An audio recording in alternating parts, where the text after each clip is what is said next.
Dodge this. One world currency. The New World Order. Those are the roots of trouble.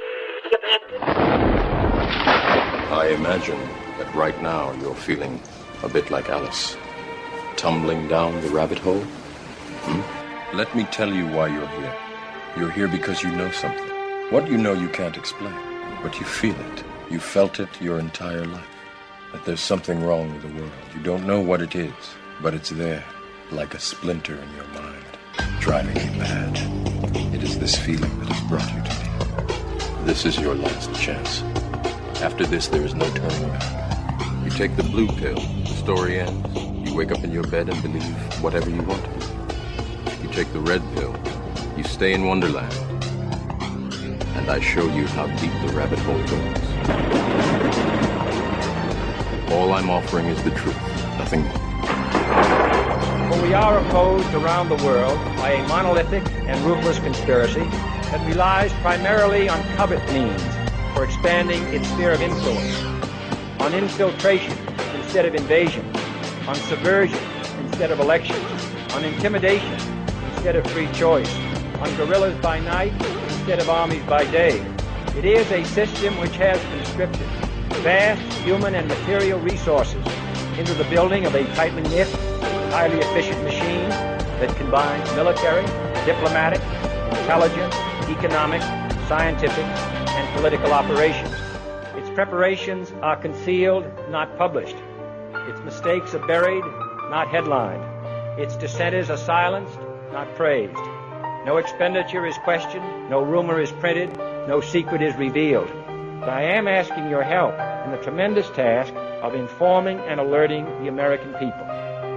And now, welcome to another episode of Down the Rabbit Hole. Here's your host from federaljack.com. It's Popeye. Welcome, ladies and gentlemen, to another live edition of DTRH. I am back live again tonight. It is June 1st, 2016. Wow, where the hell did the year go? It's June 1st already? Anyway, I have a bunch of stuff I want to get into tonight. I started giving you guys an update last night about what was going on and what's been up, where I've been, and what's been going on with Rad Chick, a.k.a. Christina Consolo. And I want to hop right into that because it's important and I want to get it out there. I'm going to get into a bunch of other stuff tonight, but I want to make sure I get to this first because it's super important. And last week, I had issues with my computer and everything, so it kind of interrupted me. So I want to take a few minutes. I want to sit down. I'm going to read you something that Christina wrote earlier today, and then I'm going to get into, as I said in my promo for the show, cutting through the matrix of BS. But first, an update on Radchick. So, as I told you last week, she was having some very serious medical issues, and that's why I've been taking time off, and that's why she has taken a large amount of time off. She still posts. She still does, posts on Twitter and on Facebook, but not like she used to, and hasn't been able to get into researching things as deep as she used to because she's been forced to focus on herself. And there's nothing wrong with that, but it needed to be done in this situation. There's nothing wrong with her taking the time off. In fact, that's what's needed. She expended a lot of her personal love and energy to the world for the past 5 years, doing radio and Fukushima updates and things with weather and Wigner and everything else. I mean, she's done an amazing job, but she needs to focus that energy on healing right now. Now, healing from what, you all are going to ask? What is this condition that she's got? What's been going on? Well, Christina has a condition called, and I have to make sure I pronounce this properly, so I'm going to read it right from the a med site, NebraskaMed.com. It's called vertebral basilar insufficiency. It's a lack of blood flow into the brain from a problem with the arteries in your neck. You have 4 arteries in your neck, 2 in front, 2 in back, and the ones in the back are jacked up. And they're, in one instance, one of them is corkscrew shaped, and it causes problems if the neck moves, neck shifts here or there. It cuts off the blood supply or flow to the brain, causing a mini stroke. And it's a scary thing to see happen to her, and I know in her case it's an even scarier thing for her to have to go through and experience, and it's heartbreaking to witness. Christina is very much still there. She hasn't left, she's not checked out or anything like that, but it is a very serious condition that could cause her to have a level of brain damage if left unchecked and untaken care of. And we don't know if, it's caused a certain level of damage or not, and we're going to find out as we go forward, because through some very hard, tenacious work by the two of us, we were able to get her into we'll say a specialty hospital that specializes in taking care of things like this, where she's going to get looked at by top-notch doctors. And believe me, I'm not running around going, oh, the medical system will save her, yay, but we're going to pump her up on pills and this and that. But yes, there are certain things in the medical system, surgeries, if need be, that could save her. And that's what we're looking at. We need to be realistic about it. Singing Kumbaya and sending her positive vibes will help her, but it won't fix the problem she has. So we've been forced to deal with the medical industrial complex to a certain degree. But where she's going it's a good place. And I'm glad that we were able to get her in there. It took a lot of work, but she's going to be seen by specialists, and she's going to be taken care of very well. Now, these mini stroke episodes are very scary. She passes out sometimes, and I talk her through it. I walk her through it, basically, and we're going to get her better, and she'll be back up to par. But it is a very real, very scary situation, something she's dealing with. And it's a blood flow, as she would say, it's an energy issue. But I want to read you what she wrote, because she wrote a little type up today she posted a picture and she put a little write up with it. And she asked me if I would read this. And I'm also going to play so you guys can kind of hear what she goes through. She actually also offered to share what she goes through. And I've got a video that I'm going to play the audio from. It's only about a minute and a half, about that. But it's her in our garage going through one of her episodes. And she actually was willing to let me play this because she wanted you all to kind of hear what she's going through a little bit. I mean, there's the symptoms are very wide-ranging. It's crazy, as I said, what she goes through. She's had a tough journey the past 6 months, and it's been hard to watch her go through it, but I've been trying to take care of her as best I can and know she's in good hands.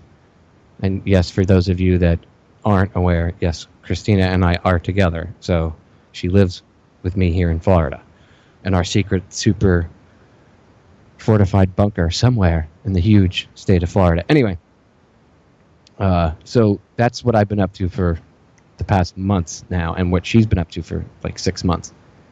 And it's an interesting journey, to say the least. So I'm going to read you what she wrote. This is right from her. It's up on the Rad Chick page over on Facebook, Rad Chick Radiation Research and Mitigation. Update from Rad Chick. If I am anywhere these days, it's on Instagram. Everything else is just information overload at the moment. On occasion, I'll shoot a couple of pics when the mood strikes, not capable of much else but the basics. Unfortunately, I had a neck circulation problem that ended up causing a brain circulation problem because the neck problem was missed, which, that's true. Because of this, I had a massive stroke that took out both posterior communication arteries, which connect the circulation between the front and the back of the head. Because of this blood flow energy issue, my body is now taking compensatory actions to make up for the lack of blood flow by shooting the blood, pushing it at a high blood pressure through her head, at fast and hardcore. creates a very unpleasant profile, as she would say, former medical professional, meaning what she experiences is hardcore painful. And you'll hear her in the video. It says like she feels like she's being hit in the forehead with a hammer. It also causes further damage to centers in the brain and needs to be dealt with ASAP, which I am trying to do. But good neurosurgeons seem to be in high demand these days. I wonder why. I am taking in less info than I used to, but what I do take in is very profound. I hope to be able to communicate this properly one of these days. Popeye will talk again tonight in a bit more detail about what's going on with me. Things have gotten a bit worse just since last week. There is nothing we can do but just deal with it for now. Love you guys. And that's from Ratchick. Now, what she means by it's gotten worse is that the symptoms change, and the past couple episodes she's had were very extremely painful, and it involves like spinal nerve pain, and then this issue with the blood flow in her neck, and then these like mini stroke issues, because she's got two things, actually almost three things going on. A back issue in the spine elsewhere, one up, the neck issue, and then the brain issue brought on by the blood flow issue. So we're working all three of these, and again, we're getting her taken care of, and we've had to leap over some pretty large hurdles, but in the past 8 to 9 days alone, we've accomplished a lot more than we had accomplished, we were able to accomplish in months before we were able to get a firm diagnosis as to what was going on. Because for a while, nobody could understand what the hell was going on with her, because our medical industrial complex sucks. And because doctors, they run a couple tests and they think they know everything, and then they turn around and they say, well, maybe it's in your head. They accused her of making this up at one point. Yes, she was told by one group of neuros, a bunch of different neuros. Ugh, they weren't even real. These guys, they could have gotten their degree from the back of a cereal box, as far as I'm concerned, by the way they dealt with her. I mean, I won't get into details, but when you have to chase people down hallways and yell at them and make them run tests, and you're not the doctor, there's a problem with that. When she has to dictate to get what proper tests to get done from her own hospital bed because they're not taking her seriously, and they tell her it's all in her head. Well, I guess it's not in her head. Well, I guess maybe technically it's a blood flow issue in her head, but it's not in her head, is it? And they tell it to a lot of people. We've spoken to a lot of people in the past 6 months that have gone through things like this or other situations, and they get told the same thing by their doctors. The doctors will say the same cruel, stupid thing to them. Oh, it's in your head. It must be in your head. Yeah, the pain and suffering that people go through, it must be in their head. It's all made up. It's all just mass hallucination, right? Although it's actually a really big problem that she has. Otherwise, the specialty hospital that she's going to wouldn't have taken her, would they? Because logic. Because if they had run one more simple test, instead of been so quick to push her out the door and get the next person into the bed that they could bill. Because that's what it's about at a lot of these hospitals nowadays. It's an effing revolving door. Don't worry. They'll be dealt with. That's not the point. Anyway, what Christina has been going through has been nothing short of hell. So she wanted me to give this update. I wanted to give an update. The two of us felt that we owed the listeners an update as to what was going on. She does so much work. She's a very public individual with her activism and all the information she puts out there. I'm a radio show host, and the two of us have kind of disappeared to a degree. And I said this last week, and I'll say it again. I love Christina very much. She is my best friend in this world. There's nothing I wouldn't do for her. And she comes first, second, third, fourth, and fifth. And everything else is just window dressing to me. And it'll always be that way. Her health and her well-being will always come first. So if I have to sideline myself for a little while, take myself out of the fight, I'm not quitting radio or anything like that. And she's not quitting doing her thing. But the two of us need to focus on her health and her getting better. And that's why we've been able to accomplish so much just in the past 8 or 9 days. Because the two of us, once we had a firm diagnosis, we worked very well as a team. And we're relentless. And we got things done. And that's where we need to focus our energy. Once she's back, she'll be back in the fight, stronger than ever, because that's how she rolls. She's one of the toughest individuals, not just women, but she's one of the toughest individuals I've ever met. And I can't tell you the amount of respect that I have for her. She's an amazing human being, and I love her very much. And I would do anything for her, and that's why I'm holding her hand and walking side by side with her through this. So try to be patient with, the two of us taking time off. But Christina's health comes first. So with that, I want to play this video really quick that she asked me to share. And then I'm going to give out a link for her if you guys want to help out. As I said, her medical bills are pretty substantial. And anything that helps her, even if it's $2 or $3, and I never ask for money. And again, it's not for me; it's for her. I'm going to give out her PayPal link where you guys can help her.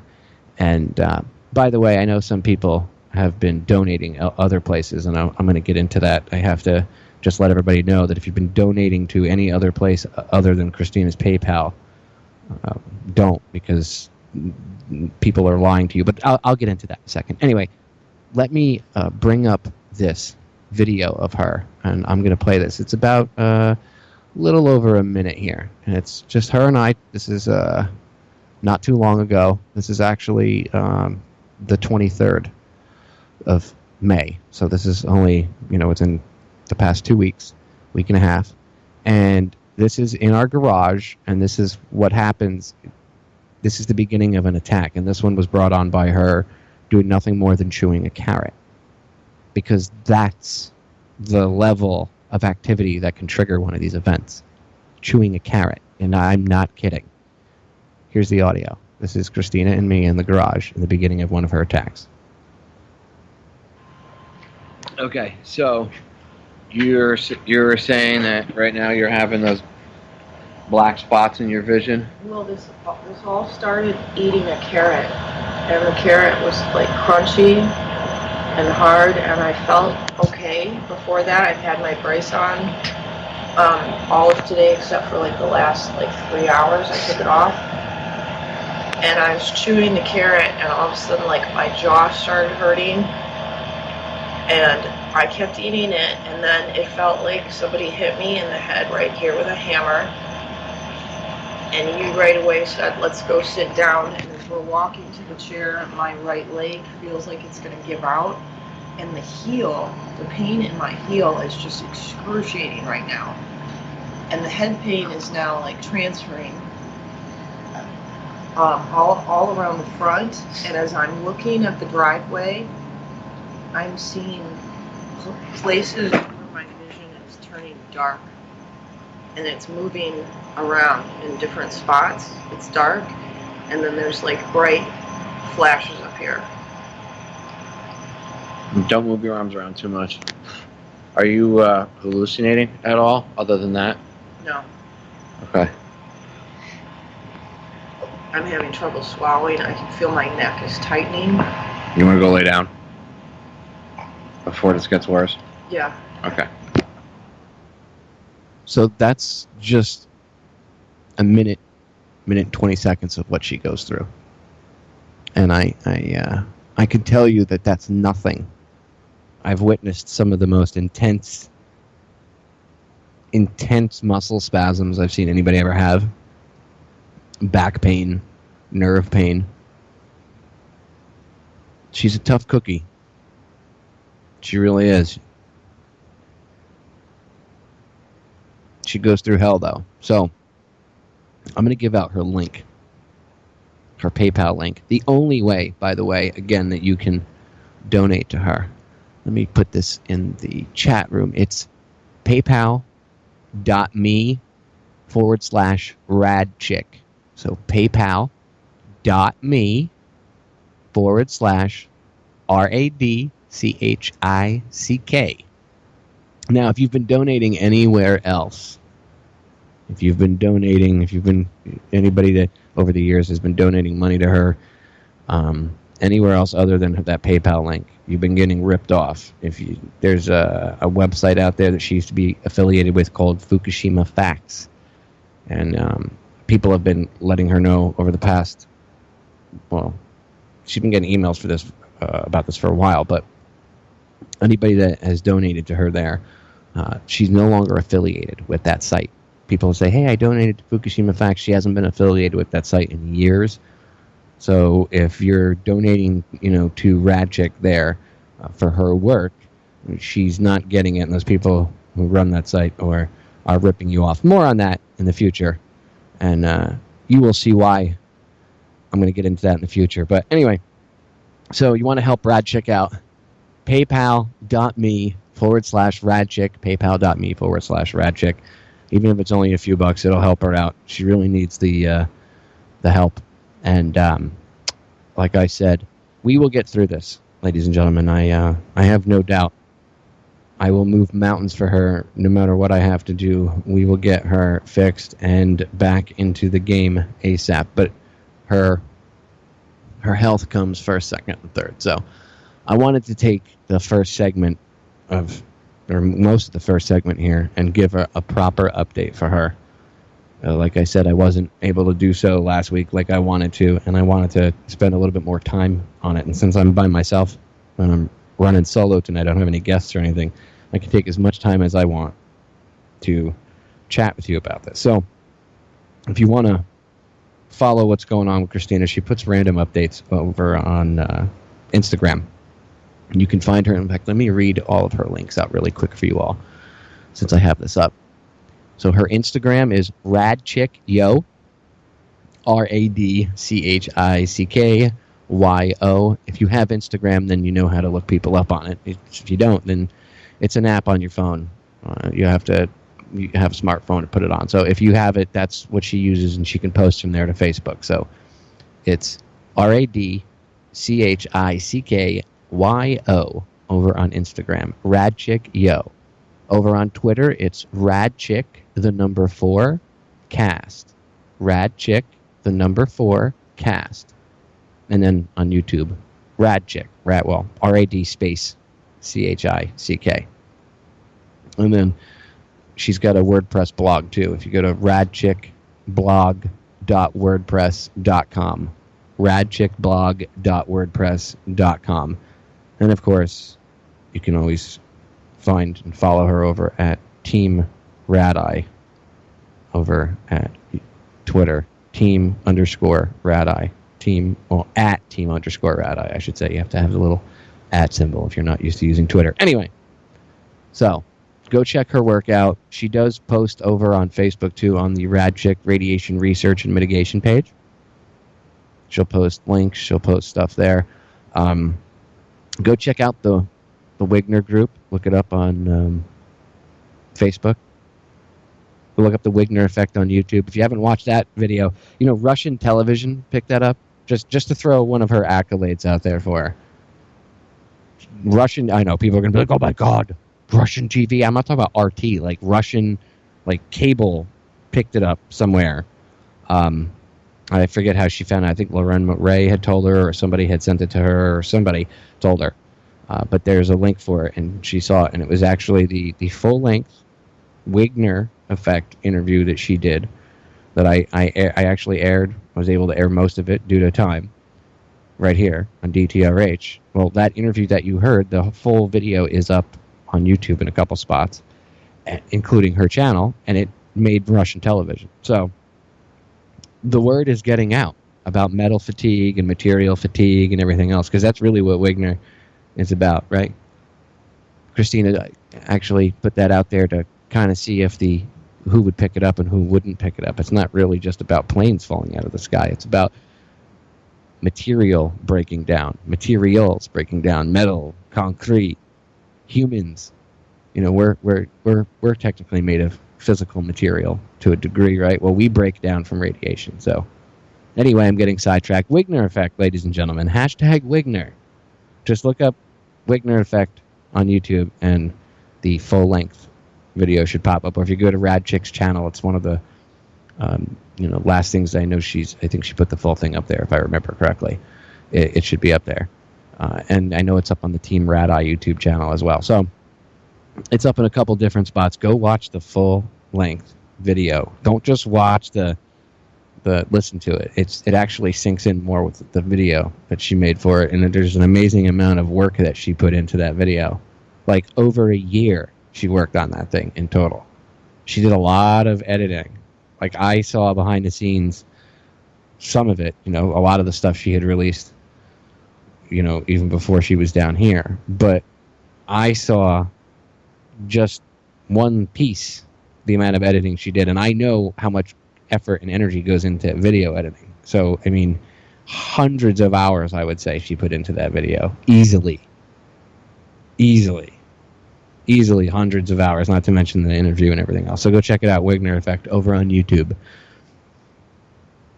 And give her a little love, like I said earlier. PayPal.me/radchick. Only if you can afford it. If you can't, I get it. It's not really about money.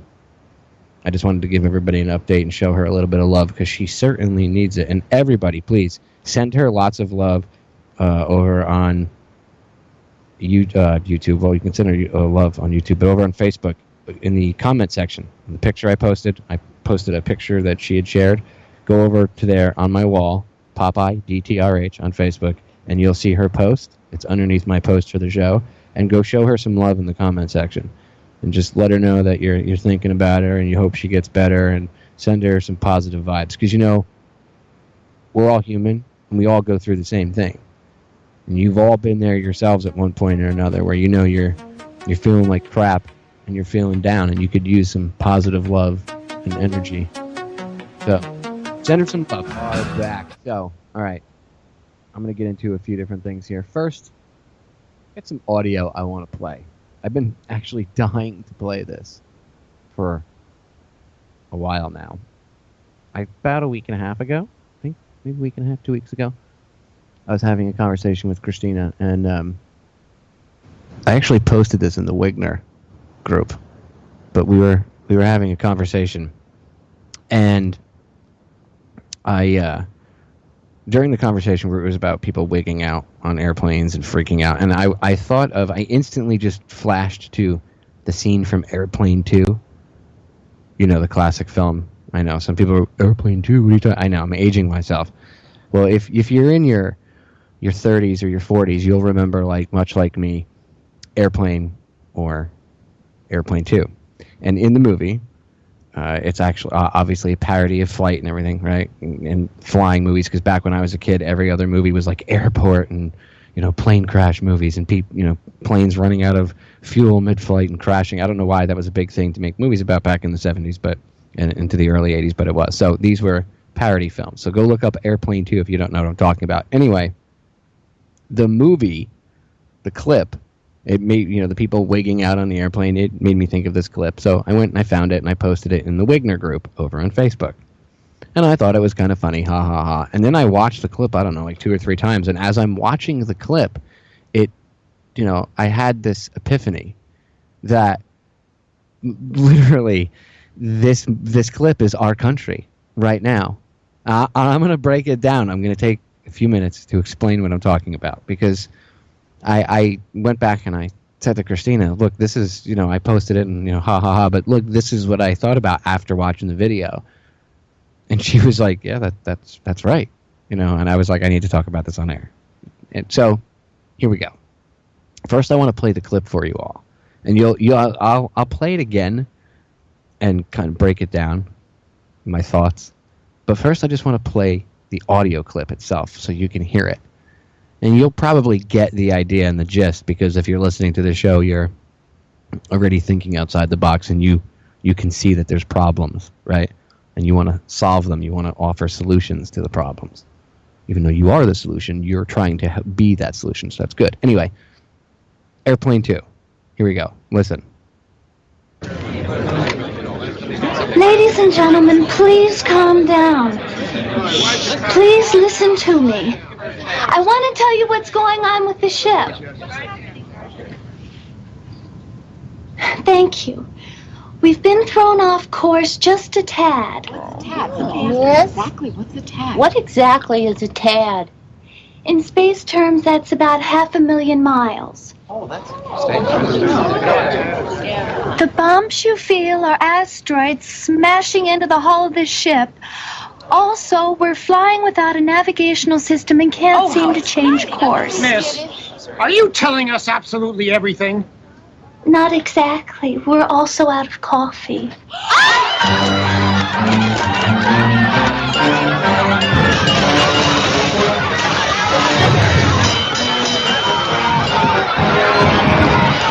It's a sign that says "Don't panic," and then it says "Okay, panic." Listen to me. Your crew is in complete control of the situation. Trust me, there's absolutely nothing to worry about. Okay. All right. I think you get the gist of what I mean when I say that this clip reminds me of literally the current situation in this country. I think you get it, but I'm going to go back and play it one more time for you all, just so we can go through this really quick.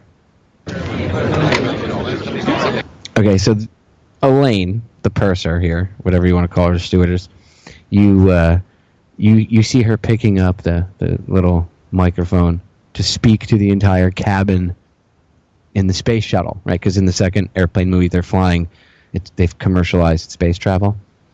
Anyway, so they're talking. She's talking to them, explaining the seriousness of the situation that they're in, right? And she's telling them how they're off course and just a tad. And she says, "Well, ma'am, how much is a tad?" She says, "Well, in space terms, it's like, what'd she say, 500,000 miles, so like 500,000 miles." And people are like, oh, that's interesting. Oh. And then she goes on to the next thing. The asteroids, the bumps that you feel are asteroids smashing into the hull of the ship. Something maybe you might be worried about. Oh, wow. Ooh, interesting. And she keeps going. And then the guy goes, "Ma'am, are you sure you're telling us everything? Oh, and we're also out of coffee." And everybody loses their shit. Now, what does that remind you of? What does that remind you of? Contemplate those thoughts for a second as I play this clip just one more time. Ladies and gentlemen, please calm down. Please listen to me. I want to tell you what's going on with the ship.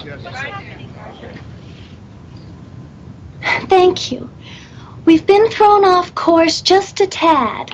Yes? Exactly. What's a tad? What exactly is a tad? In space terms, that's about 500,000 miles. Oh, that's The bumps you feel are asteroids smashing into the hull of this ship.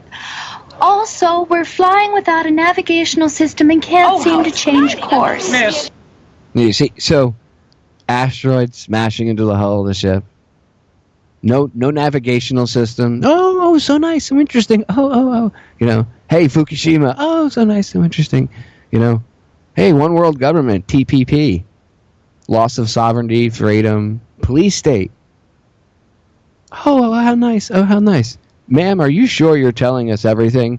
Oh, and they had to shoot a gorilla because a kid fell into the gorilla pen. Oh my God! It's the end of the world!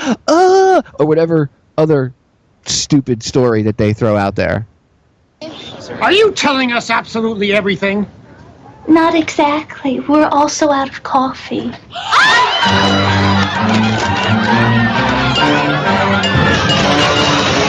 The sign that says "Don't panic" and then it burns up and then says "Okay, panic," right? It should say, go vote. That'll change things. No, it shouldn't. I'm just kidding. I'm being sarcastic. Anyway, I'm going to let it finish playing. Listen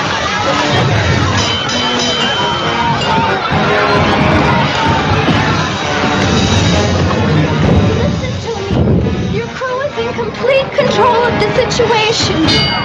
And then the sign's flashing bullshit as she says the crew is in complete control of the situation. So that would be the government, the crew, the government. And, the government, we're in control of the situation. We've got everything under control. Trust us. Right? We all know that's bullshit. I think we've all figured that out by now, right? I think we've all figured out that they're lying through their teeth. Yeah, people really don't care. People don't get mad. They're not getting angry. They think it's okay to be lied to about all this. They think it's cool. It's cool. I don't mind being lied to, Popeye. Popeye, you don't understand. No, I do understand. I understand a lot more than you think I do. I'm very disappointed. Very disappointed.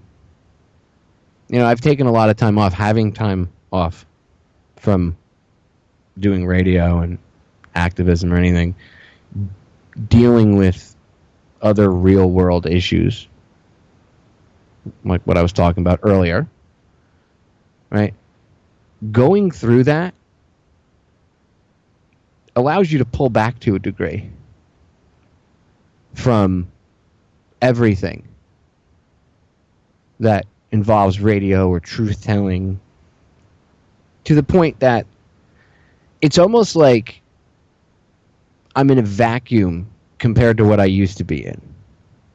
That enables me to have a different perspective than when you're actually caught up in it. I literally have an outsider's perspective to a degree. Now, I'm very much paying attention to certain things. I give the news a glance here or there. I don't get involved anywhere into the amount of research that I used to. I'll take maybe like 10 minutes, 15 minutes, scan through the news really quick in the beginning of the day and maybe at the end of the night.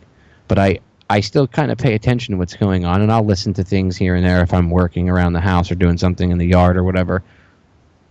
I still try to pay attention as much as I can. And I got to tell you, I'm really disappointed.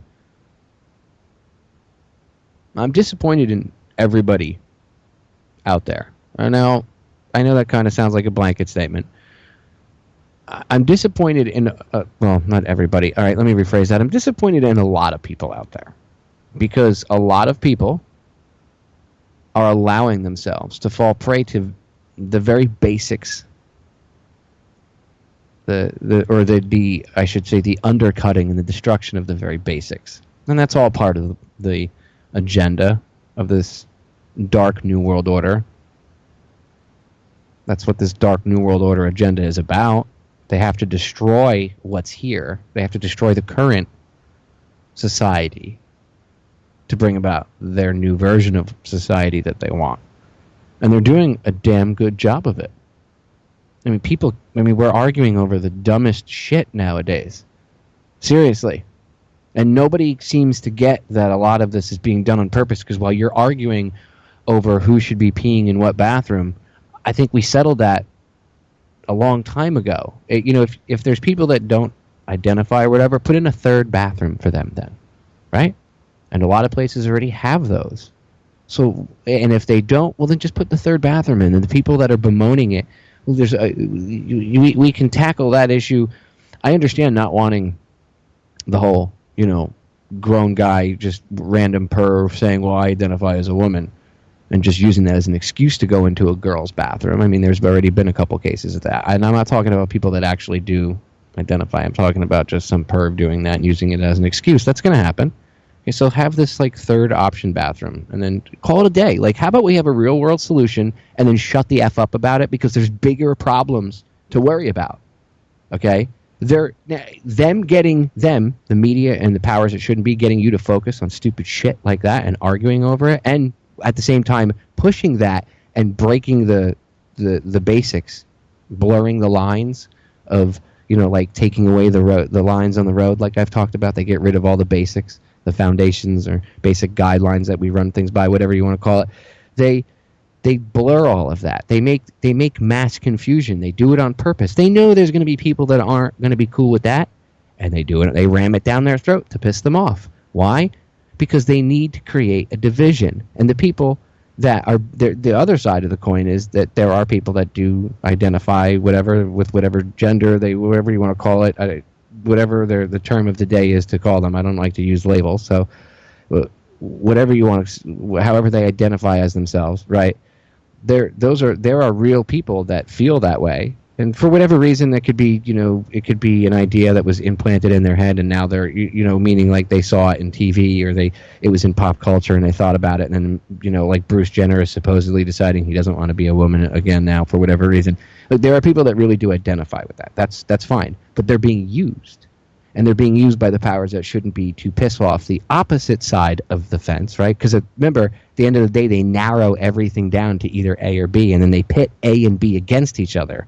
So while everybody's fighting, the powers that shouldn't be are still doing their scumbaggery, and they're screwing all of us over.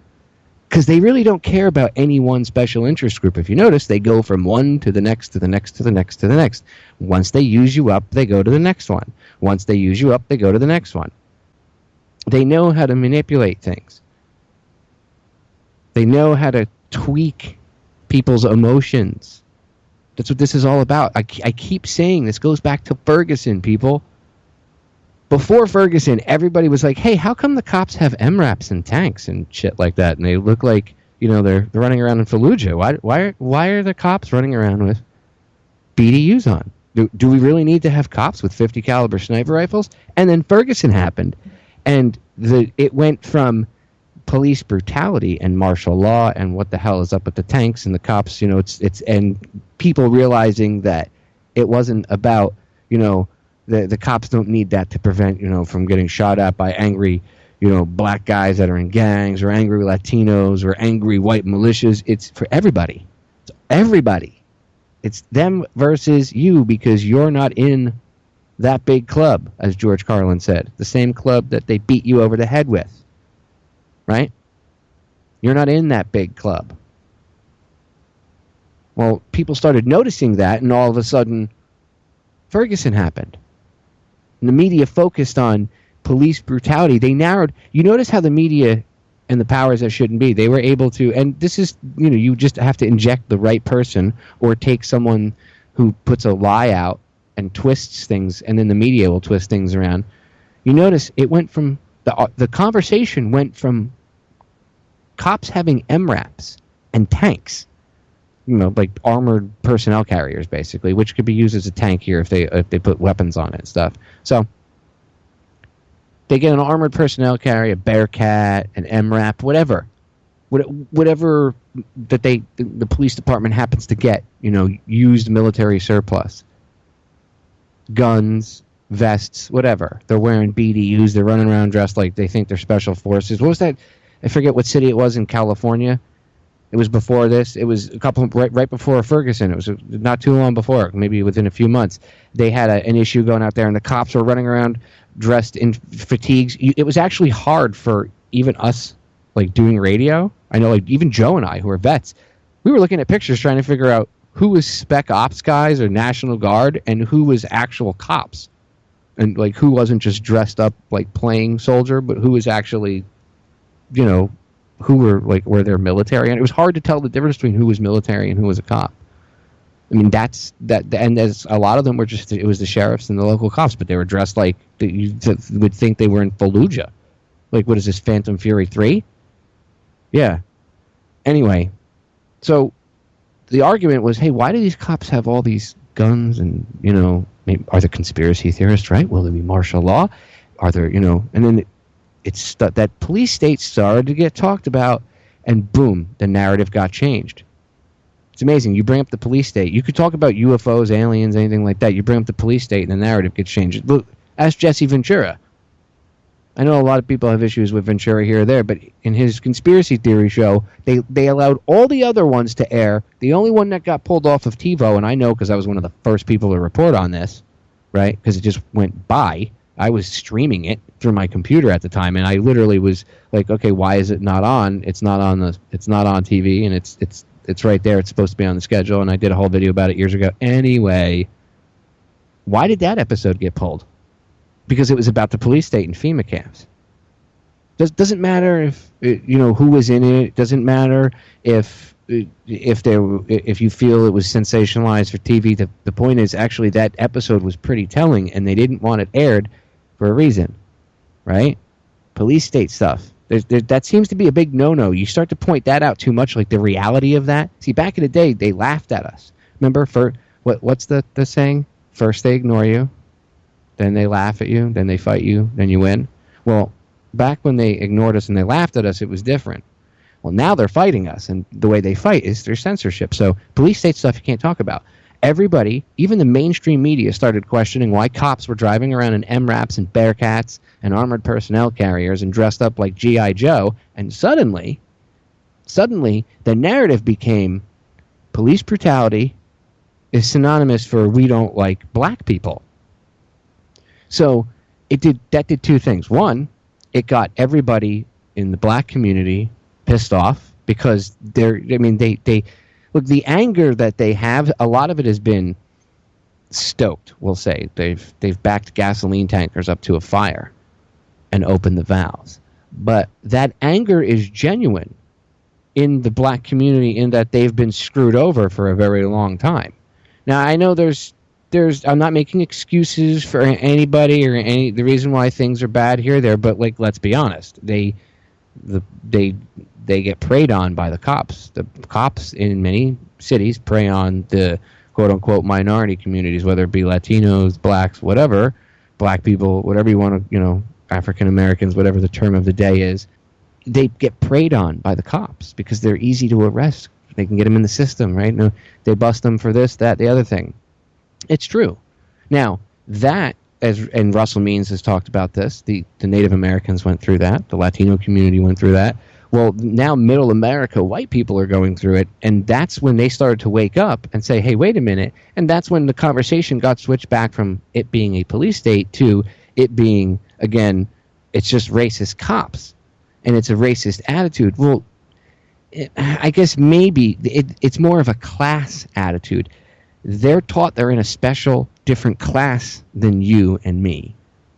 They're above. They think they're above all of us. It's not, and yes, some of them buy into that base level thinking of, well, I'm better because I'm white, or I'm better because I'm such and such. And racism doesn't just sit with white people. It's not just like white people invented racism. Racism is the belief that your race is better than all other races on the planet. So it doesn't matter what color, what you look like, where you come from, what the pigment of your skin is. If you believe you're better than, or whatever you race, quote unquote, that you are, we're all just the human race. But whatever, say you identify as a white person, or you identify as like the Asian race, and you say, well, Asians are better than all other races on the planet. Well, that's a racist attitude. So it's not just white people that are racist. See, again, that's pushed to cause divide and to create this anger and to stoke a genuine anger in the black community. And then they get them pissed off. Then they turn around and they get the other people, well, blah, blah, blah, blah, blah, these people. I started to see libertarians, well, it's a good thing they have the MRAPs because, look, they're rioting during Ferguson. And I was like, wait, what? And you could see how the other side now, the quote-unquote conservative side, was getting pushed to be on the cops' side. See how that works? So instead of people going, hey, how come you cops are dressed like G.I. Joe? Now it's, well, if you don't like cops, you must be for killing cops, because then cops started to get shot, right? And they started to get killed because there was anger that was being stoked, and there was emotion being stoked, and a lot of propaganda and bullshit that was being put out there, and a lot of logical fallacies. But people, when they're emotional, they're not really paying attention to logic, are they? That's why they use emotion, right? So they were tweaking everybody's emotion. They get everybody pissed off. People start shooting cops. There's a couple crazies out there that, remember, there's 350 million people out there. Somebody's bound to be insane. There's bound to be somebody that's not fully there. And when I say insane, I mean, like, let's say, maybe the term insane isn't the proper term. How about somebody that will buy into, maybe violence is the only answer. They're on that level of thinking. They're that far down into base level thinking that they'll buy into the violence is the only answer, and they do something like that. Then that narrative is used to push the quote unquote other side, the conservative side, right? Oh, look, they want to kill cops. You have to protect cops. Then it's also used to tell the cops, you should be afraid of everybody because everybody wants to kill you. So now the cops have their reaction of fear when you get pulled over or when you have an interaction with them. They're always eyeballing you and worried that you're going to pull something out on them, right? Even if you're in friendly town. See how that works? Do you see how they manipulate all of us? You see how they tweak everybody? It's that simple. And that's what's been going on since Ferguson.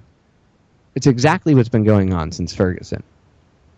And they're doing it because they need the country to be divided. A house divided against itself cannot stand, ladies and gentlemen. They understand that. The beauty of this country used to be, and I believe at its core is still there, and that's why they're trying so hard to keep it in this division. The beauty of this country is you could not come in from an outside source by itself and attack. It was tried twice by the British. Didn't work. Almost did, but didn't work. We managed to push them out. For a multitude of reasons, the point is, we did it. And ever since then, that prevailing attitude over the course of time has always been that if an outside source came in, you'd be able to defend against that. And to a large degree, many people would be defending their homeland, quote unquote, right? Would be defending where they come from if a foreign entity was to invade. You know, people like Immortal Technique says in one of his songs, you know, when he's talking, it's in, I forget the name of the song. It's the one where he talks, Bin Laden didn't blow up the projects. I think that's the title of the song. Anyway, he talks about how, you know, I'm going to show you why they say that the insurgents in Iraq, and I'm paraphrasing here, he says, you know, I'm going to show you why they say that they fight for Saddam. Well, that's bullshit, and, you know, totally wrong. And then he explains, you know, he says, look, if a foreign country invaded here, it'd be warfare through Harlem and Washington Heights. You know, I wouldn't be fighting for some rich white banker. I'd be fighting to keep these people out of my hood and out of my neighborhood and push them back. And that's what this country would do. And they understand that. And they fear that. So the only way to bring this country down is from within. You get the country itself to tear itself apart to pieces. And if you understand the way these scumbags and psychos think, you understand that they do things very violently and viciously. They understand how we work. And they're using the basics against us because they're blurring the lines. They're getting us to argue over stupid things. That's not a real issue, and we need to see through this instead of getting caught up in it and emotionally attacking one another. And then it just so happens that the selection year is this year. Oh, isn't that convenient? Isn't that amazing how they got everybody narrowed down to A or B, Democrat or Republican, Hillary or Donald? Interesting.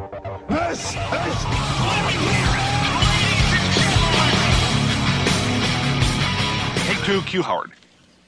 I don't have to tell you things are bad. Everybody knows things are bad. It's a depression.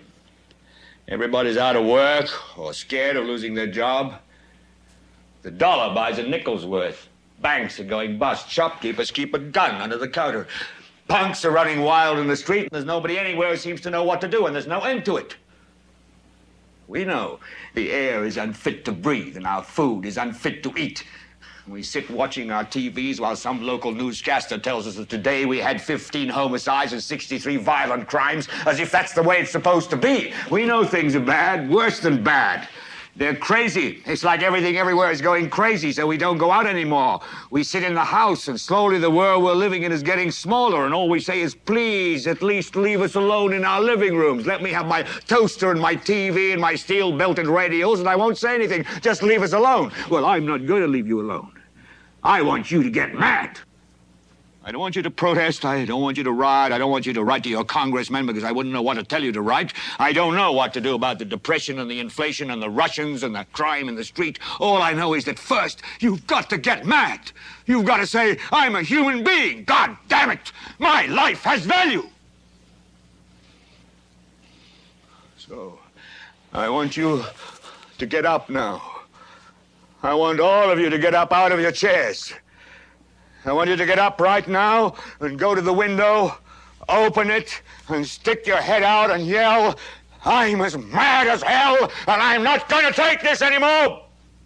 I want you to get up right now. Get up, go to your windows, open them, and stick your head out and yell, I'm as mad as hell, and I'm not going to take this anymore. Things have got to change. How many stations does this go out? You've got to get mad. 67. Say, I know it goes to Louisville and Atlanta. I'm not going to take this anymore. Then we'll figure out what to do about the depression and the inflation and the oil crisis. But first, get up out of your chairs, open the window, stick your head out and yell, and say, I'm as mad as hell, and I'm not going to take this anymore. Who are you talking to, Herb? CGG, Atlanta. Are they yelling in Atlanta, Herb? Are they yelling in Atlanta, Ted? But first, you've got to get mad. You've got to say, I'm as mad as hell, and I'm not going to take this anymore. They're yelling in Baton Rouge. Get up, get up, get up out of your chair. Son of a bitch! We struck the mother lode! Stick your head out of the window, open it, and stick your head out and keep yelling and yell. I'm as mad as hell. I'm not going to take this anymore. Just get up from your chairs right now. Go to Where the you window. going? I wanna see if Just anybody's go to yelling. the window, open it, and stick your head out and yell and keep yelling. I'm mad as hell. How am I going to take this anymore?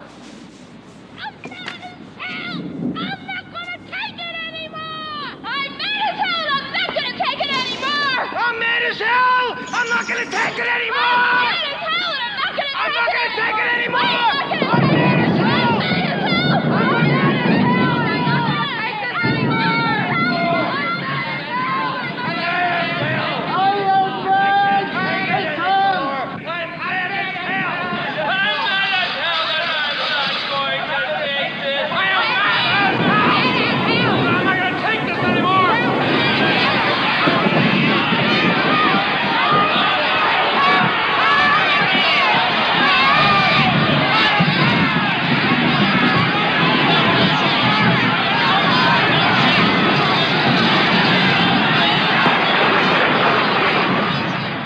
Are you mad as hell, ladies and gentlemen? Are you going to take this anymore? Are you going to tolerate it? Once you know about the problem, you're aware of it, you have to do something about it. It's like knowing about a sickness in your body and not doing anything, just sitting back and going, oh, it'll clear itself up. It'll go away. No, it won't. I do, just like Kennedy said in his famous anti-Dark New World Order agenda speech. I know. He was talking about the communists, Popeye. Oh, I love that argument. No, he wasn't. Anyway, just like Kennedy said in that speech, I have the utmost faith in the American people when they are fully informed. Most people in this country want to do the right thing. It doesn't matter what country you're from, there are bad people. Okay, again, it's 350 million people in America alone, right? Or in the United States, at least. There's bound to be some rotten apples. But for the most part, nobody really wants to screw each other over. I mean, it happens during the course of the way our society is, and you end up eventually going down that path. There are people that don't care, only care about money, and they screw people over. But I mean, when you look at the percentages and the amount of actual people out there, I would, and this is again from my own personal experience, just seeing what's happened in the past 10 years of doing this. For the most part, people will do the right thing when they're fully informed and understand what's going on. The Revolutionary War, it only took 3% of the country to fight back and win. We've got way more than that. Now, I'm not saying get out there and get your guns and go shoot stuff. That's not what I'm talking about. This is on a much deeper level. That was more on a more base level back then. We needed, that's how that had to be done. The fight right now is right here while I speak to you. It's a fight for your brain, for your mind.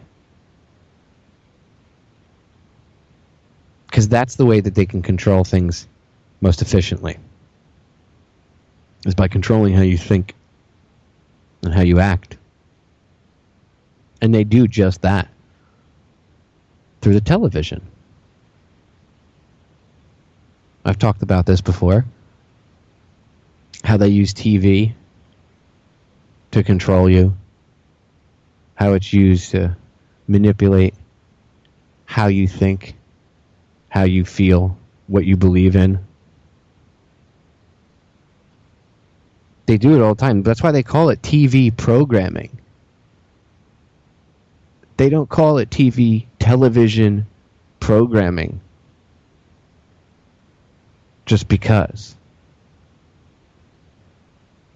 It's through your vision, television, through the audio and video inputs in your brain, you are being programmed to think and act how they want. Remember, our bodies operate, it's like 95 or 96% subconsciously. Think about that for a second. Our bodies react and move and do things subconsciously. Like 96% of the things that we do and we think about, or our body does, I should say, like breathing, blinking, your heart beating, your lungs inflating to the proper, or as best they can if they're not diseased or anything. You get my point. All of that stuff is done involuntarily. Your body does that without you thinking about it, subconsciously. What do you think they're programming with the television and the flicker rate? When you take a camera and you look at the TV and you see that the lines, it's flickering. People, what's that? That's the flicker rate. That's actually the TV. The image isn't solid. It's flickering. Look it up if you don't know what I'm talking about. It's basic mind control techniques. I know a lot of this stuff I've talked about over the years. In order to really understand or have a good understanding of this, of like a deep level understanding of this, you have to go back and listen to my older archives. You have to.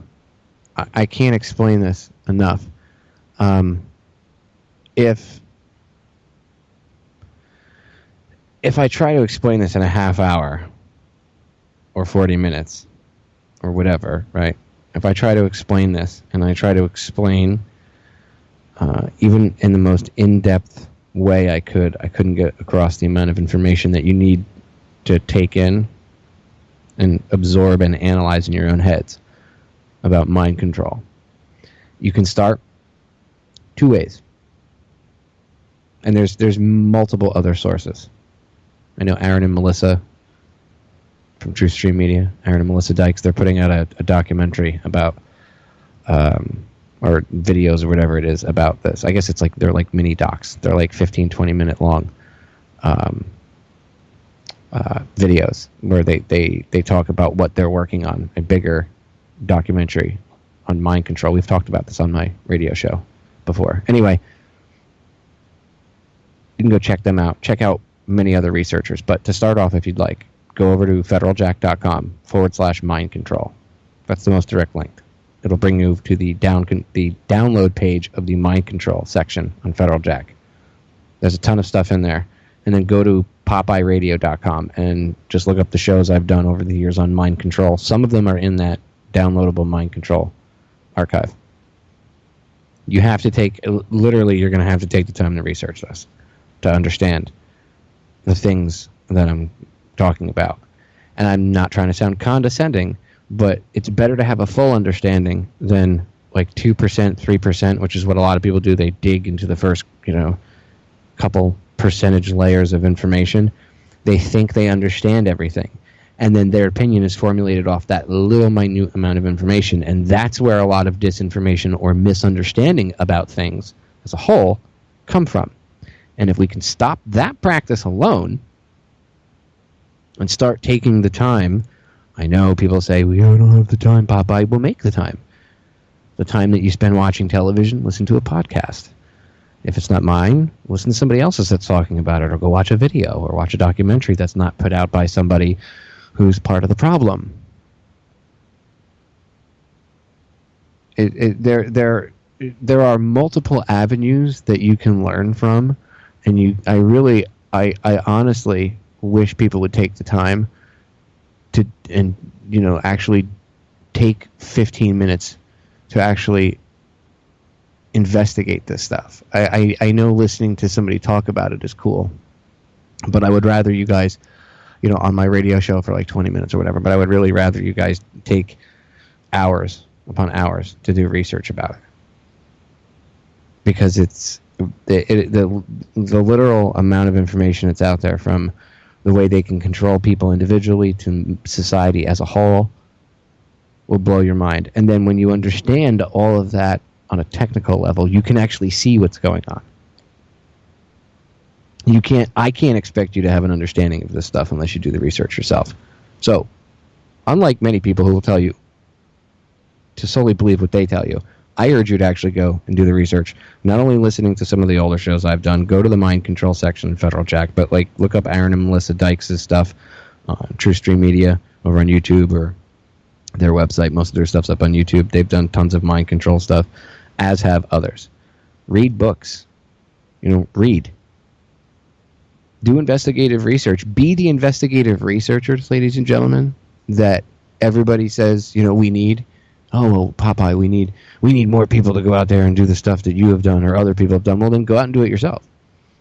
I now appoint you all a committee of one to go be investigative researchers. Consider yourselves truth PIs, private investigators for truth. I'm not saying that you're a real licensed private investigator. You get my drift. But go out and do the research. Educate yourself. Because, look, the biggest... And I know I'm getting off on a sidetracking rant here, but this is important. One of the biggest problems with the alternative media is the way we present stuff. And it's really... We need to be aware of that as a whole. Because we mislead people. Well, I don't want to say we. I'm not part of that, but... people are misled down the wrong path by certain individuals. I won't name names, but this isn't about a finger pointing thing. I'm trying to make a point. If you only dig 3 or 4% into a subject, you're not going to have a full understanding of things. You can't take 15 minutes, watch a video, and you're suddenly be an expert on something. That's not how it works. And unfortunately, that's what happens a lot. So if people don't take the time to do the research in this, you're going to be presenting bad information, and that's where you get people that say stupid things or misinform things. And those somehow are the people that seem to get all the attention too, which is kind of interesting. You ever notice that? How the people that always have things wrong are the ones that seem to get the most attention when it comes to information and sharing information. I know it's a sidetracking note, but I just thought it was an interesting little thing. So anyway, getting back into the mind control aspect, the television is like it's almost like, I know Charlotte calls the computer Skinner's box, but so is television to a degree. I mean, it literally programs people like Pavlovian dogs, how to feel, how to breathe, how to act towards their fellow humans, how to actually interact with their fellow humans. Think about it. How many people out there are in their 40s, late 30s, early 40s, right? Like my age. How many people out there grew up watching television, being put in front of the TV when you were a kid, watching reruns of shows and stuff? Now, I want you to think back, now that you're openly thinking with your brain, I want you to think for a second. How many of the opinions, how many people out there, how many of you have had your opinions formulated by what you've been exposed to on that television? Raise your hand. I hope 100% of you are raising your hands, because all of us have. I know even I have. That's how I understand on my own level how this mind control works, how the box works to program you. I thought about this after understanding and doing, like I said, hundreds of hours of research into the subject of mind control alone. I started to think, well, how is this used on me? Well, let's look back and let's take a look. And lo and behold, it was used on me. It's used on you. It's used on everybody. You just don't even realize it till you start to think about it. I started to think about some of the shows I watched when I was a kid, and how my opinions on certain things now, when I would think back and I would look back and I would go, wow, holy crap. My opinion as a young child about certain things, because I remember as I grew up, my opinions changed about thing here or there, as everybody's does. You get more exposed to the real world. You get out of the environment that you grew up in, and you get more interaction with other humans. Your opinions on certain things evolve. You mature. And I started to realize that my opinions on certain things didn't really, it didn't jive with actually how I felt or how I thought. And I didn't understand why I would find myself questioning, why would I think like that when I was younger? And I thought maybe it was me, and I put it off. And at this time in my life that I was having these epiphanies, I was also not watching any television. I stopped watching TV when I was I don't know, 11, 12 years old, or 13, somewhere in there. I got in trouble, and my mother took away my television privileges. It was probably the best thing she ever did, because I really didn't go back to watching regular TV ever again, like regular programming. Oh my God, I have to be home by 8:30 because such and such a bullshit show is on. I didn't do that anymore. And I started to realize at a very quick pace, and it was amazing how, once I was unplugged from that, things were and I started to pay attention even at that young age, without being exposed to radio shows like this, or other shows here at Truth Frequency, or other websites or whatever. That stuff didn't exist when I was a kid. But even without being exposed to any of that, I started to realize something was up. I started to have why did I think like that? And I didn't put two and two together, right? Later on, after studying mind control techniques, I was like, holy crap. And I completely understood. And if you do the same, if you do the level of research, again, you have to understand, you have to take a few minutes. You have to, I'm being kind of facetious when I say a few minutes. You literally have to take hours upon hours. Read books. And watch videos on YouTube. I'm not saying don't watch videos. Just don't expect to be an expert after watching a 15-minute video, and don't think you are, because you're only scratching the surface. There's tons of info out there about this. There's stuff even I learn new when I research, when I get into it again. Aaron and Melissa too. There's others. It's pretty incredible the amount of stuff that you don't know, even if you're plugged in and aware and awake. If you're not learning something new every day, you're doing something wrong. Anyway, I'll stop lecturing about it. The point is, when you do the research, you're going to start to think, just like I did. It's that natural progression of, well, how is it used on me?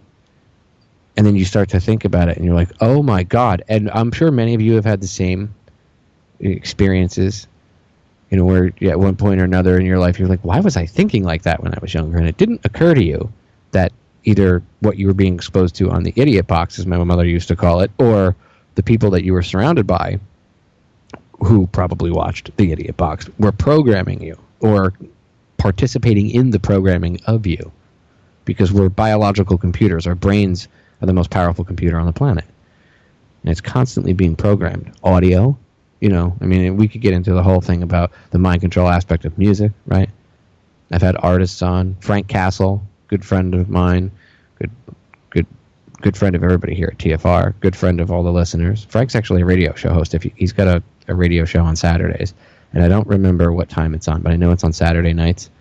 So go check it out. It's in the lineup. Go over to TFR, go over to truthfrequencyradio.com, look up Frank Castle's show. It's on Saturday. Frank's a great guy. He's a musician, very talented artist, interesting individual. We've talked about the dark side of the music industry before. Very, very bad. Muy mal, right? We can get into that aspect of mind control. You can get into the aspect of, so that's audio, right? Sound. And you get visual, TV, movies. And that's just that. That's not even all the different levels of messages that they do, or the drugging of the mass public right through the water supply or vaccinations. Like I said, it's very, very deep. And each level that you consume of this mind control, and you take in, right, and you start to understand and analyze and break down, you'll start to see it in action today. And that's why people fall prey again and get sucked back into that A or B, that left-right paradigm that I was talking about earlier. Because many people, unfortunately, only skim the surface, and they don't do the deep level of research.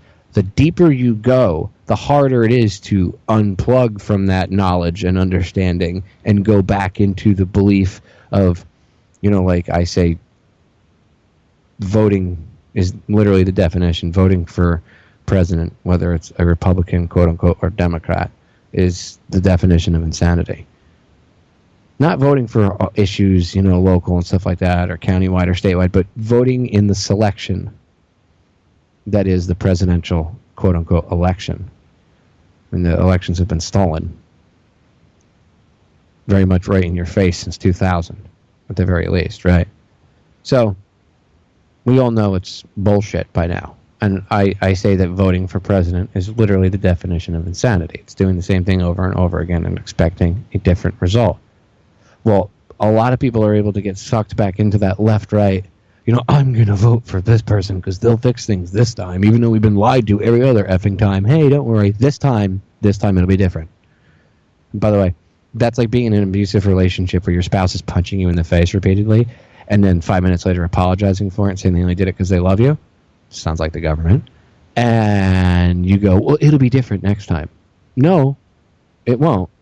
They're an abusive piece of shit, and you need to break up with them. And that's what we need to do with these psychos in power. It's an abusive relationship. It's that simple. It really is. It's not really as difficult as we make it out to be. And I know it's an interesting analogy, but it's the truth. They're abusive in what they do to us. They're abusive. And the question is, do we need to sit and take it? The answer is no, we don't. We have to admit that there's a problem. The fear of, well, what would we do without government? I'm not even going to get into that. I'd run out of time before we went to break. We only got about a minute left before the break comes up. I got some audio I got queued up I want to play for you in the final segment here. Because I don't like to go out on a bad note. So part of it is positive. But I have a piece of audio that actually I dug out while I was chatting here with you all. And I've played it before multiple times, and I want to play it again. Talks about television programming. So when we come back from break in about 30 seconds, we're going to go to break. And when we come back, I'll have all of that queued up for you. And then I have a positive message to send to you all, because I don't like to close on darkness and blah blah blah blah blah and anger and stuff like that. I like to leave on a positive note, and it's a positive message you've all heard before, but I think you need to hear again. Anyway, 3 short minutes. We'll be right back. Don't go anywhere. Can you tell I'm in a mood tonight? All right, ladies and gentlemen, we are back. So, final segment. I have 2 pieces of audio I want to play for you, so I got to jam these in here. But before I do, I just want to let you all know the end of the month, the last 2 weeks of the month, if everything goes as planned. I might have to move things around here or there if I have to, but the last 2 weeks, I have some interesting guests. I have author Donald Jeffries coming on, and another author, a very good friend of the broadcast, Vince Palomera, otherwise known in the JFK research community as the JFK, or the Secret Service expert, is going to be coming on. And we're going to be talking about Dealey Plaza. We're going to be talking about his new book. We're going to be talking about a lot of things. So, stay tuned for that. Anyway, let's get to the audio that I want to play for you. First is the piece about television and mind control and how people are controlled and manipulated by it. Here we go.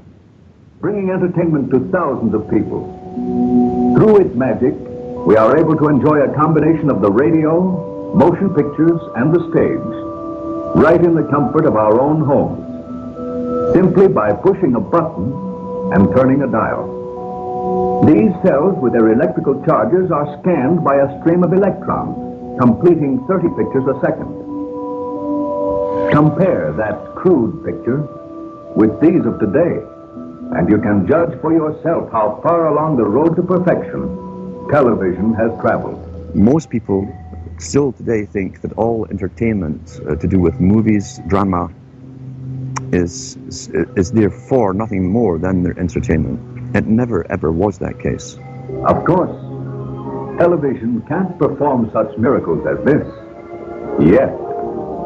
But perhaps there's no harm wishing that it could.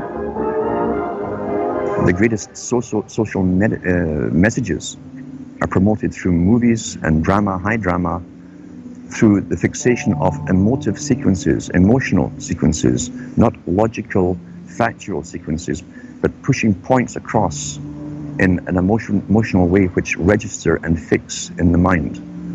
So emotional content is very, very important, rather than going through an actual discussion or an argument using logic and facts.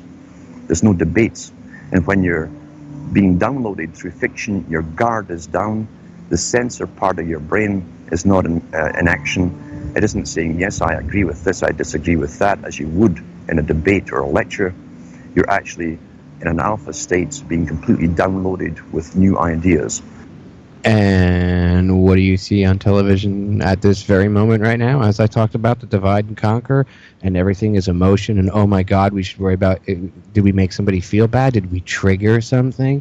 And they keep stoking it and stoking it and stoking it. Anyway, back to the audio. Throughout history, social engineers have refined techniques designed to control large populations.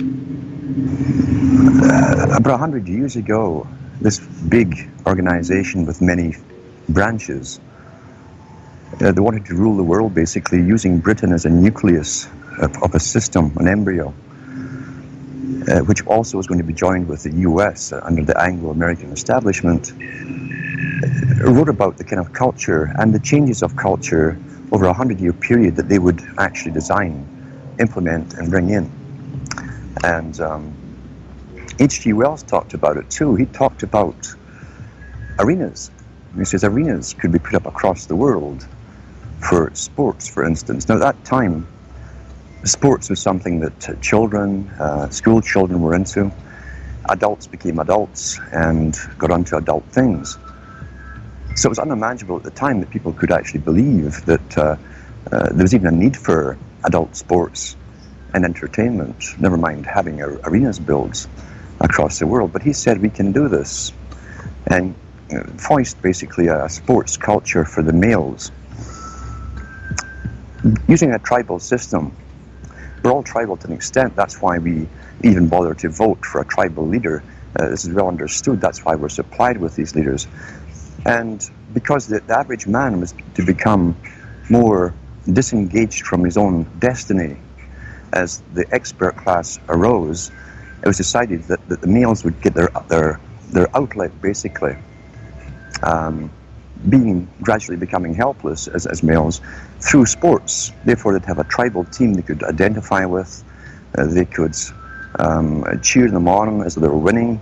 In their own personal lives, they were getting nowhere. They were getting disenfranchised, in a sense, as experts took over decision-making for them in all kinds of fields. So this was psychology at use, planned before they even implemented the sports. When radio came along, of course, they used that to the maximum. Sports for the men, soaps basically for the women, and then in came television, as I say, with its alpha state, its hypnotic state.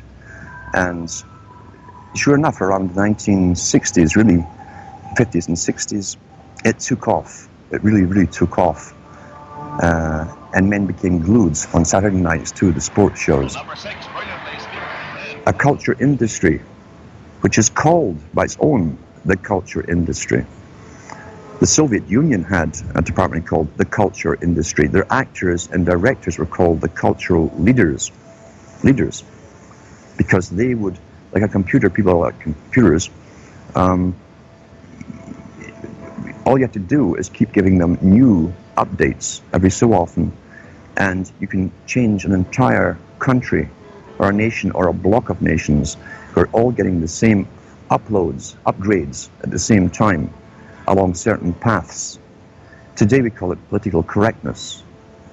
Most people want to belong to their peer group. They want to be the same as everyone else when it comes to opinions. In fact, they judge their own personal sanity by bouncing ideas off their neighbors and friends who will answer back and agree on these same topics in kind.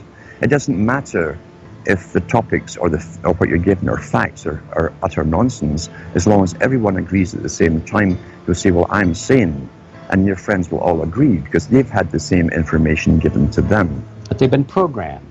And I'm sad because I know that it's hard for people like that to take an interest, a serious interest in world affairs, to take a serious interest in what their elected officials are doing.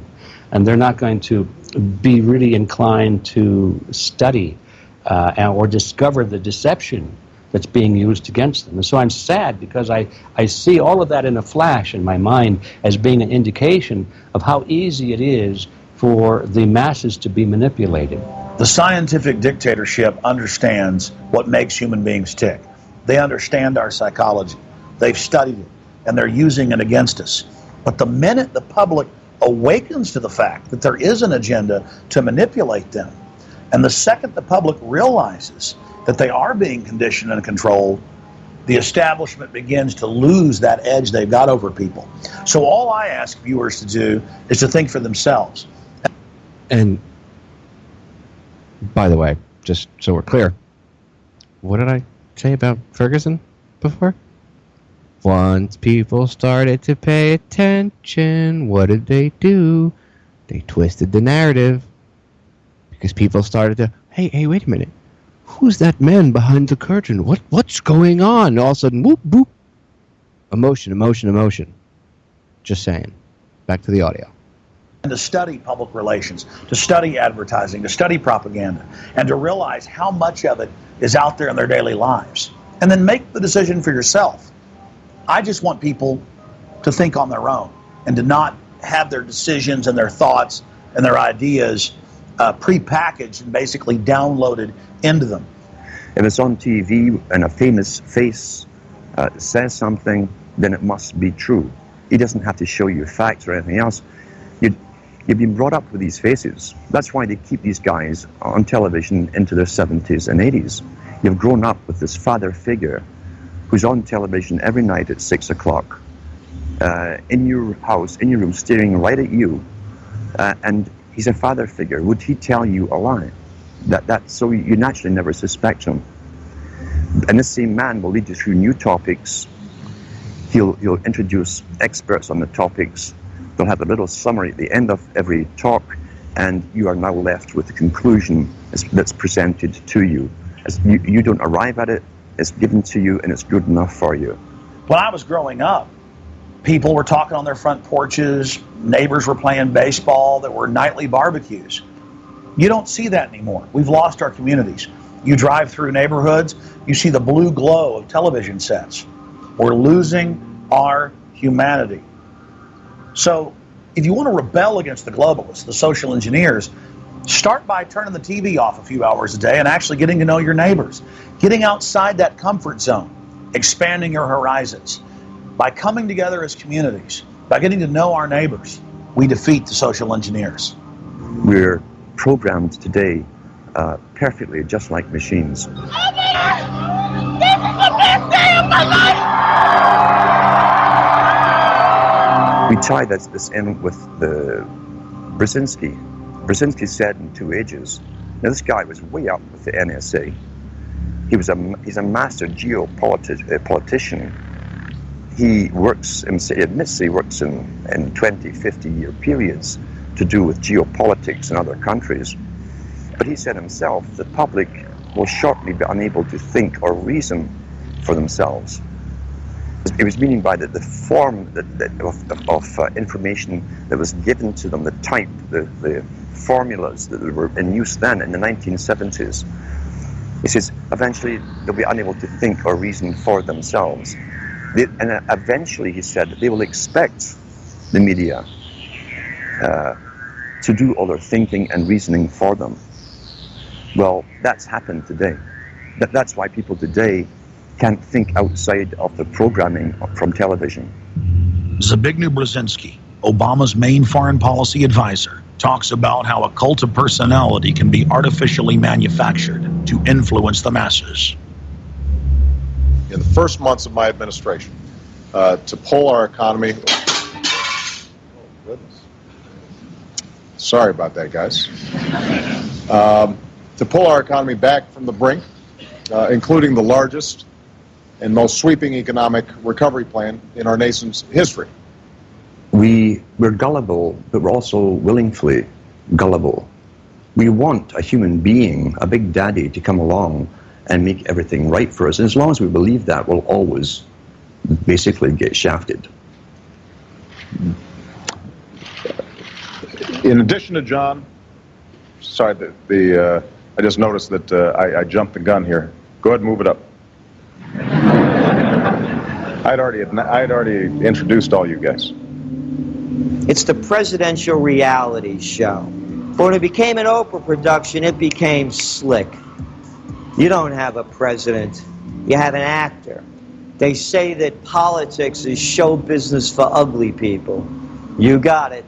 What am I going to tell the president when I tell him his teleprompter is broken? What will he do then? I don't know, because he's just as programmed as you are, Joe. So what will he do? He'll do the bidding of his masters. Anyway, I have a treat for you all. The last about 13 minutes of the show here, instead of me playing a piece of audio, I have a better treat for you all. We have been joined, ladies and gentlemen. She has donned her headset and her place right here in the co-pilot seat in the bridge of the battleship DTRH, the one and only Christina Consolo, a.k.a. Radchick. Say hello. Hey guys. This is usually the time of night that I get kind of wacky too, but I wanted to come in here and like try to contribute something to this program, and thank you for your wonderful little heartfelt explanation that you gave at the beginning of the show tonight. And I'm really raw in terms of like where my brain is right now, and I notice a lot of things differently than I did before. And the mind control thing, the phones that people are connected to, I have a hard time connecting with people now because of my brain issue. Like I have to really focus on them and make eye contact with them if we're trying to have a conversation properly. And I see people constantly distracted by their phones, and because I have a hard time concentrating, then I get distracted because I see them. And I can't multitask the way other people do, but it's really like kind of disconcerting to see that detachment that people have from one another, and it bothers me greatly to see that. And I want to talk about it more when I'm able to do so a little more effectively. But you did a really good job tonight with this. And the whole Big Daddy thing, like I need a Big Daddy right now, but you're it. That's right, baby girl. I think you're right on point. The conversation. Only person that could throw me off is Christina. I'm winking at her. So the conversation we had earlier about the cell phone situation, it is disturbing. You can't go anywhere now. You can't go out at all. If we decided we wanted to go out to eat, right? If we were like, hey, let's go get something to eat. What happens when we go out to eat? I'd stroke out, so we actually can't go out to eat right now. But hopefully one of these days we can again. But yeah, when we have tried to do that, it's you look around and it's like you see people and they're not even talking. They're like on a date with each other, sitting across from each other. And I put my phone away when I'm eating. I don't want it near me because I want to enjoy the meal and the whole like concept of having dinner and like sharing food together. And you see other people though, and they're just not in it. Like they're just not connecting, and it's so much more bothersome to me now than it was before. It is kind of scary. I don't know how else to... It really is disconcerting to see people not connect. I mean, they're not connected at all. There's no family unit there. There's no communication with, like... I used to sit down at my table. This is all by design. Well, it's all done on purpose. That's why. like you just said, I had you muted and you said that's the point. No, you're correct. That is the point. It's to destroy the family unit. When you were a kid, I know when I was a kid, you weren't allowed to have TV at the table when we were eating dinner. It was for like time to talk to mom and dad, go over family stuff or whatever. If you were sitting there watching television, maybe it was because your family, you came like, I was the first kid whose parents got divorced on the block, so eventually I ended up eating eating dinner in front of a television. But it was just not. It didn't happen. If you were in your family unit, and your family unit was normal, mom, dad, not divorced, whatever, whether you were an only child or not, you sat and you conversed with one another. You actually talked to your parents, right? Isn't that what you do when you were a kid? Yeah, well, that's what I try to do now. But you see other people, and they're not even trying. They're not even trying, and it's very bothersome to see that. And we had to have a conversation today, kind of a serious thing that I had to bring up because of the situation that I'm in, that if something happened where I couldn't communicate anymore, because it comes on from time to time where I like pass out, but really I can hear everything going on. And if that would happen like in a long-term type of way, or because I'm recovering from surgery or whatever, I want to listen to frequency that's going to help me heal. Like I want to hear like birds singing, and waves, and waves at the beach, and stuff like that. Or my favorite 9 hours of flying in a plane, where you hear the cabin noise and all that. That I used to put me to sleep all the time. I used to put that on, and now it's my favorite is 8 hours of rain on a tent. Things like that. Like I don't want to hear anything that's going to disturb me in any way, and I almost think like people need to kind of get back to that too, because we become very our frequencies get so disturbed, and I'm much more raw to it now than I was when my brain was more functional.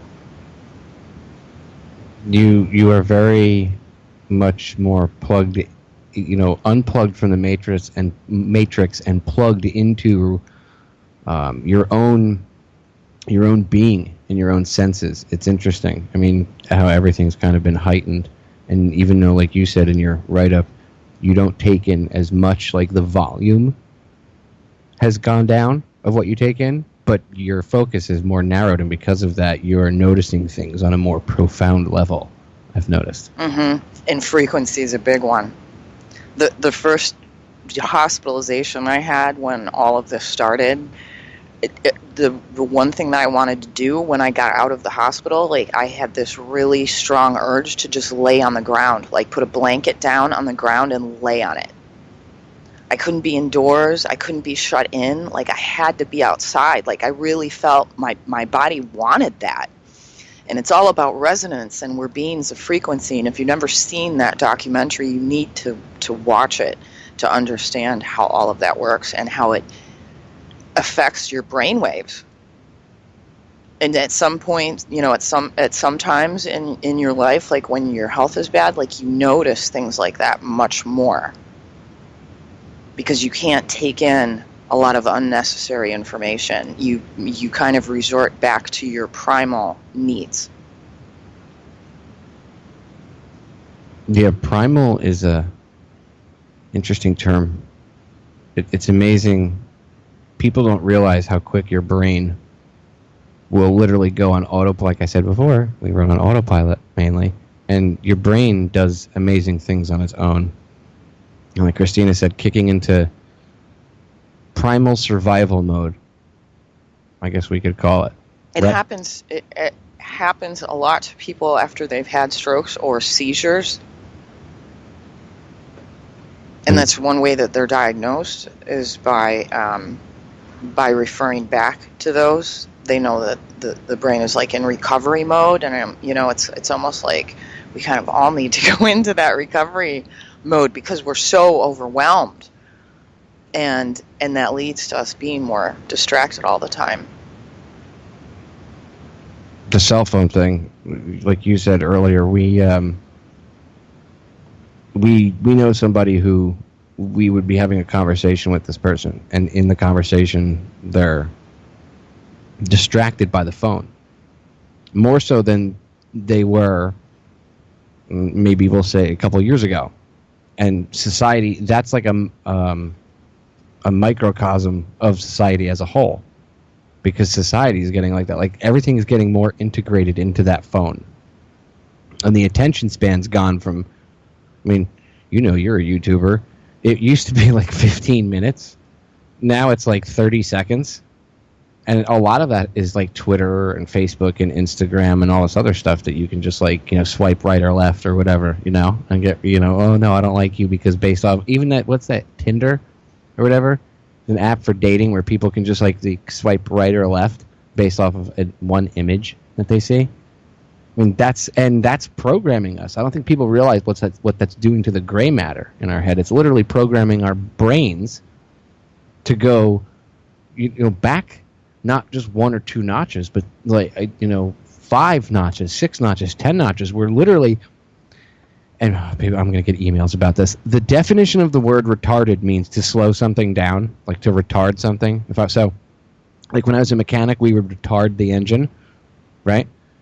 Well, we use a timing light, check timing chains, timing belt, whatever, right? Okay, so in the interest of getting the point across properly, okay, no feelings to be hurt. This is logic, ladies and gentlemen. So no feelings to be hurt here. But the word of the day is retarded, meaning we, as society, our brains have been retarded in the way, slowed down in the way people think and act.